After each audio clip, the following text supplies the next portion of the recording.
When your partner, spouse, significant other are going through a betrayal, what do you share with the kids? Well, little to nothing. We should never put the adult situations or pressures of parents onto kids in any way, shape, or form. They're not emotionally ready. They're not psychologically ready. They're not spiritually ready. You're going through enough and you could hardly deal with it. Imagine how your kid must feel. Not to mention your child has taken on the personality or the dynamics or the characteristics of the other parent. And so if you're going to talk bad about the other parent or pose them against the child, all you're doing is attacking this child's inner being. You do not want to parentify a child. That's emotional incest. That's not cool. Now, is it going to be impossible to keep this away from them? No, it's not. Well, it's going to be impossible, to keep them away from them, because you don't have to say anything to children, but oftentimes children will know if you put the cup on the table and you're upset. You don't have to say anything, but they can just tell by the velocity in which you put that cup on the table, something's off. By the way you're walking, something's off. By the way you're talking, something's off. And so if your child asks you a question, you want to make sure you validate that there is something going on.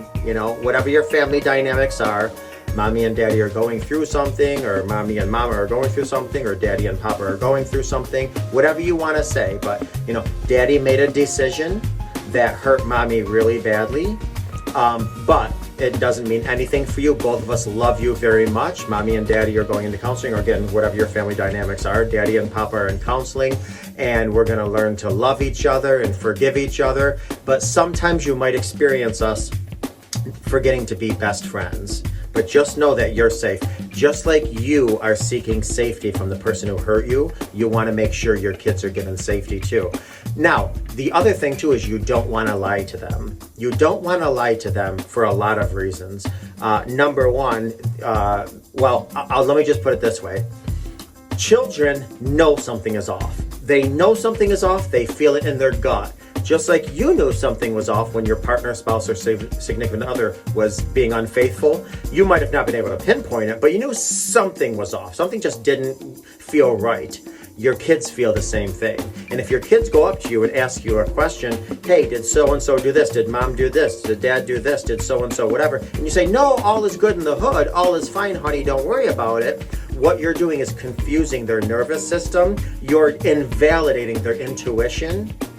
And what's going to happen in the future when they need to rely on their intuition to keep them safe, but you as the mom or dad told them to ignore their intuition. So don't lie to them, but you don't have to overshare either.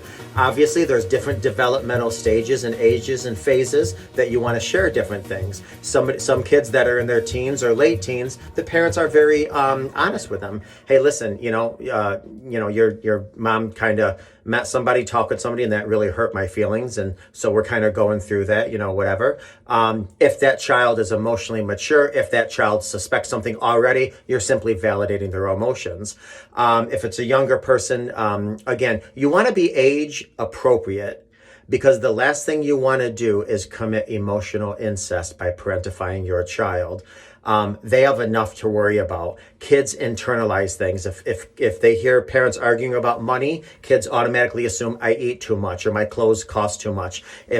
No matter what parents are arguing about, kids internalize things. So your job as a parent, as difficult as it is, because you're going through something horrendous yourself, is to make sure your child feels absolutely what you want, need, and deserve to feel, and that is safe.